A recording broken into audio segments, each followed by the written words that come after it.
In this lesson we're going to look at isotopes. Now we have already looked at isotopes in chemistry, and if you want to revisit that you can go to the section on atoms and elements and have a look at that video again. In this lesson we're looking at isotopes in the context of radioactivity. Before we do that, let's have a look at the definition of isotopes. Now it's really important that you get this definition fixed in your head, because this is a type of question that always comes up in either the GCSE physics or chemistry exams. So what is an isotope? Well, isotopes are atoms with the same number of protons, that's to say the same atomic number. Let's just make a note of that. So protons, and therefore have the same atomic number. That means that chemically isotopes are identical, because the number of protons in the nucleus dictates the number of electrons that are present in the electron shells, and so dictate the chemistry of the element. Now, I haven't finished the statement yet, so let's just do that. Isotopes are atoms with the same number of protons but with a different number of neutrons. That's to say they have different mass number or nucleon number. Now the nucleon number may be used in one syllabus but it might not be used in another, so you need to know that the mass number and the nucleon number are the same thing. I prefer nucleon number because mass suggests mass, and it isn't really a mass. It really refers to the sum of the number of neutrons and protons in the nucleus is equal to the number of neutrons plus the number of protons. So in an isotope, whereas the number of protons is always the same, the number of neutrons can vary. Let's have a look at an example to help us understand that.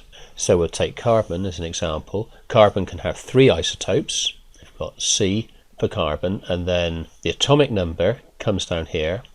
In each case it's always the same, it's 6, so the common isotope of carbon is carbon 12. Okay, then you can also get carbon 13. Again, this has the same number of protons, and carbon 14.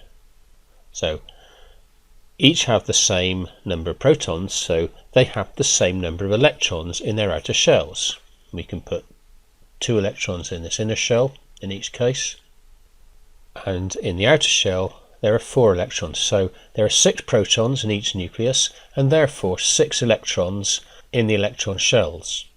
That means, as I said earlier, that the chemistry of these 3 isotopes is identical. You can't distinguish between them chemically. It is only at the nuclear level that they are different. So the carbon 12-6 is the most common isotope. In fact, something like 98.9% of all carbon atoms are this isotope. Then we have about 1.1% as carbon 13, and much less as carbon 14, less than 0.0001% of carbon atoms are this isotope. So let's have a look at these nuclei a bit more closely. The grey circles represent the protons and the brown circles the neutrons. So in carbon 12 we have 6 protons and 6 neutrons. That gives us a sum of 6 plus 6, which is 12 for the nucleon number. In carbon 13, again we have 6 protons, so that stays the same, but this time we have 7 neutrons. And in carbon 14 we have 6 protons and then 8 neutrons. Okay, so what we can say is that most of the elements in the periodic table have either 1 or 2 stable isotopes. And this is true, for example, in the case of carbon. Carbon has both carbon 12 and carbon 13 are stable isotopes. Now often any additional isotopes will tend to be unstable. Okay, so we can write additional. By unstable we mean that they are not really happy with their nuclear configuration. So what will happen is they will want to change this configuration into a more stable configuration, and they do that by emitting nuclear radiation. And there are three types, which are known as alpha radiation, beta radiation, and gamma radiation, and we'll look at those more closely in the following lessons.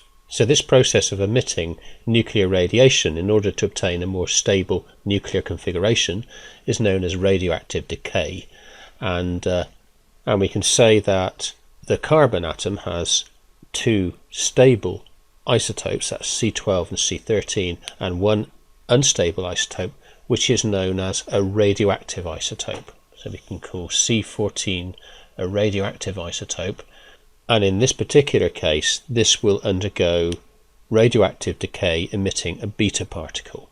But again, we'll look at that in more detail later.